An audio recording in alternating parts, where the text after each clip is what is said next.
You're listening to the Call Kent podcast, where Kent C. Dodds answers questions and gives insights to software engineers like you.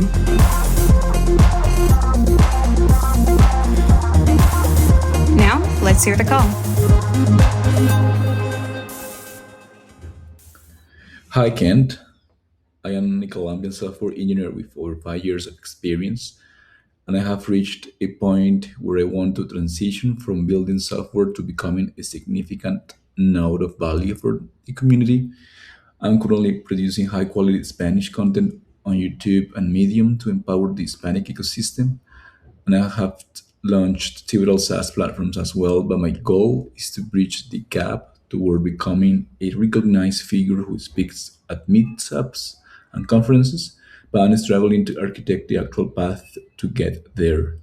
How did you strategically navigate the transition from a senior engineer to recognized leader? And what are the milestones you would focus on today to build that authority without burning out? Thank you. And that was the call. Here's what Kent had to say.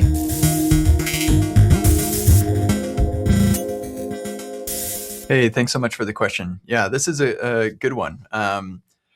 A couple of things that I want to call out. First is that having a couple SaaS products that are kind of your proof of work is definitely a good idea. And this is something for myself as an educator with a pretty good following and somebody with good influence in the ecosystem. This is something that I value highly. Is that the influence that I have is not just because I am popular, but because I have proven through like building actual things that people actually use that I do have a really solid proof of work and technical foundation, which I think that is important. You're going to need to continue to do that over time as well. So as far as like your desire to have a bigger impact on the ecosystem, I think that's awesome. And especially in the like Spanish speaking part of the world too, that is an area that I cannot reach myself. And so we definitely need people like you who can reach folks who don't speak English or are more comfortable with Spanish. And so I appreciate what you're doing. I think that's awesome. So as far as like what direction to go into, I never really came up with a official strategy for myself. It was always just creating or sharing what I was doing as I was doing my regular work, and like following my own interests. And so all of the courses that I've made over the years, the blog posts that I've written, all of that has been driven primarily by just my own interests and the stuff that I was actually working on myself. I do relate to your hesitation to jump into doing this sort of thing. And not lose your hands-on engineering edge that makes your teaching credible. That is something that I was really concerned about for myself when I started in this industry as an educator. On the educator side of things, is that I would lose touch with reality and what it's actually like. And you definitely will in some respects. I haven't worked on a team of engineers in quite a while. I do get a little bit of that thanks to open source and that sort of thing. But yeah, for the most part, I don't.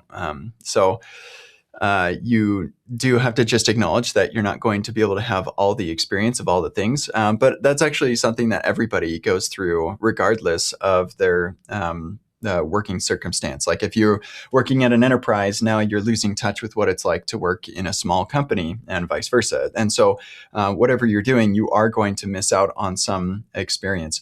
That said, if you make yourself highly available to people and you develop a good intuition for recommending things for like how people should do things and whatnot, and then you get a good feedback loop where people come back to you and tell you what their experience with your advice was, then you can kind of have a bit of a proxy for that. You can kind of be an unofficial consultant. That's what I've gotten out of my office hours and the Call Kent podcast and my students that I teach at in my workshops and stuff.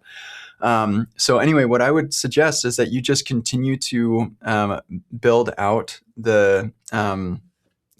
your offering to the community in the free stuff that you create and the content that you're producing, and create a tight feedback loop. So make an ecosystem or a community where people are coming to you with questions and where people can help each other, and that can kind of guide what you're doing. Definitely use your proof of work, your SaaS products, to guide the way that your software or guide the things that you are teaching people. I hope that's helpful. Good luck to you. I think this is awesome for you and anybody listening. If you're looking for somebody to follow in the Spanish world, then give this person a look. You'll find the YouTube channel link and Medium in the description of this podcast episode. All right. Have a nice day. This has been the Call Kent podcast. Learn more about Kent at kentcdodds.com and get your own questions answered at kentcdodds.com/calls.